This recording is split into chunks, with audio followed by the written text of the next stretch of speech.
So imagine what happens when a civilization develops, and it develops out of an amalgam of tribal organizations. And so each of those tribes has their own god, which is their own sort of imaginative universe, and their attempt to make sense out of the moral landscape of being. And underneath all of those representations is a pattern, and the reason there's a pattern there is because all of those tribes are made up of people. And so there's going to be, it's like there's a domain within which variation is going to occur. So if we're going to set up a structure that works across time, it's going to at least be roughly predicated on the same structures that a dominance hierarchy is predicated on. It's going to be predicated on the same patterns of interactions that would characterize a chimpanzee troop. You know, there's this basic biological, what would you call it? There's a realm of biological necessity that constitutes the boundary space within which human interactions have to take place. I mean, I can't be so violent that I kill everyone in my tribe. That's not going to be very helpful because I'm a tribal creature. So without the tribe, what am I going to do?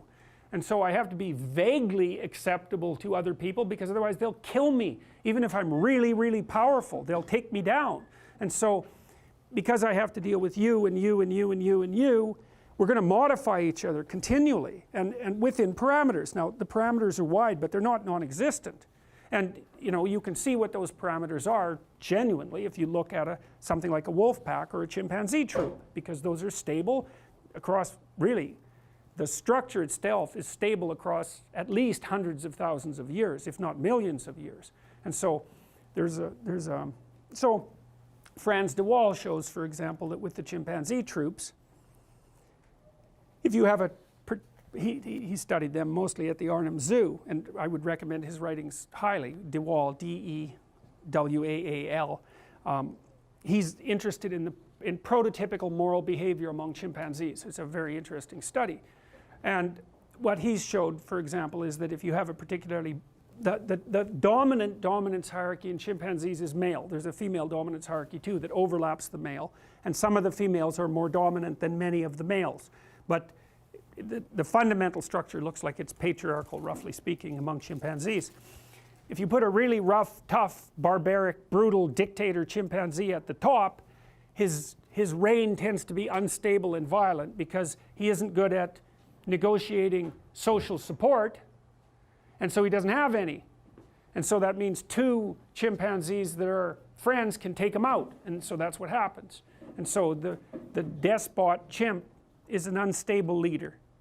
And de Waal has shown that the more stable chimp leaders are more chimpanitarian, I guess would be the right word. It's not humanitarian. They have friends. And you know, friendship is predicated on reciprocity, even among chimpanzees. And so if a predicate of power is reciprocity, then that's one of the things that alleviates the dictatorial tendency. So anyways, so my point is, when a great civilization emerges, it emerges from the amalgam of tribal groups. And each of the tribal groups has their own ethic, but that ethic isn't, the ethics aren't entirely separate from one another. That's why tribes can trade, because they do trade. They interact with one another. It's kind of half, I remember, here's how heretofore separated tribes begin to trade. Because you don't know, you meet each other across the river, and it's like you got your bows and arrows, and someone makes a mistake and it's like warfare. And so, but you don't want to start the damn war because maybe you'll die, so you're sitting there with your bow and arrows watching these guys, and now you know they're there. And so then you go back to your tribe and you think, oh man, what the hell are we going to do about this? And one solution is, well, let's find out where they are, and then we'll go in there at night and we'll kill a bunch of them, or we'll wipe them out, or something like that. Or another solution might be, did you see all the neat stuff they had? And so then what do is you find a border area, and you go and you put some things out there that are valuable, and you run away, and then you watch from the trees, and you see what happens when these other people discover these valuable things that you left there. And if they're like a little on the psychopathic side, they pick it all up and giggle and run away, and that's the end of that. But if they have any sense, what they do is they leave some cool stuff on the ground too, and then they run off, and then you can go pick up their cool stuff and leave. And then it's like step one in the trust process. And then maybe you do that, you know, for a year, and it starts to fall into a cadence, and then maybe, you know, you get a little closer when you're watching in the bush, and then maybe one day you have enough courage to kind of you send your biggest, ugliest guy out there, and they do the same, and they look at each other, and finally they shake hands or something like that and trade, and then, well, then you've got a trading relationship established. And so you can see in that the emergence of a, what would you call it, negotiated, consensual, moral structure that allows trading to take place. And there's going to be rules emerge right away, which is, well, you better leave me something that's of approximately equal value, or I'm not going to play the game again. That's the thing that's so cool, is that if we only play a game once, I can do whatever I want. And so that's what psychopaths do. They play a game once, and then they go play with someone else. But if we're going to play the same game over and over and over, it's like the dominance hierarchy across time. There's a different rule for playing a game once than there is for playing a game 1,000 times.